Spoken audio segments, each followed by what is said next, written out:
বিসমিল্লাহির রহমানির রহিম। আসসালামু আলাইকুম। আজকে আমরা আসছি একটা পরিত্যক্ত বাড়িতে। এই যে পরিত্যক্ত একটা বাড়িতে সাপ রেস্কিউ করার জন্য। এই যে সাপটা অলরেডি রেস্কিউ হয়ে গেছে, আমার আগে এসে এসে ধরে ফেলছে। তো এই যে সাপটা মূলত ধরছে হলো গিয়ে এই ভিতরে।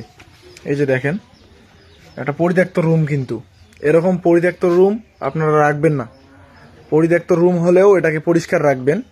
তো আমার জানা মতে সাপটা নাকি এই দিক দিয়ে ঢুকছে, এই দিক দিয়ে ঢুকে এখানে এসে বসত বাড়ি করছে, এখানে ছিল। তো এখান থেকে ওই যে ছোট ভাই আপেল, সে রেস্কিউ করছে। তো এরকম বসত বাড়ি আপনারা জঙ্গল হিসেবে রাখবেন না, রাখলেই আপনার একটা আস্থানা হবে সাপের। এখানে যে আরো সাপ আছে কিনা তারও সন্দেহ বা ভাজন। এখানে সাপ আরো থাকতেও পারে। দেখেন কিরকম জঙ্গল, মানে ভিতরে নোংরা পরিবেশ, বিধায় কিন্তু সাপ বসত বাড়ি তৈরি করে এখানে। আপনারা এটা থেকে দূরে থাকবেন। এই যে এই সাপটা কিন্তু রেস্কিউ হয়েছে। দাদু, এই সাপটা কি কেবল ধরলো নাকি?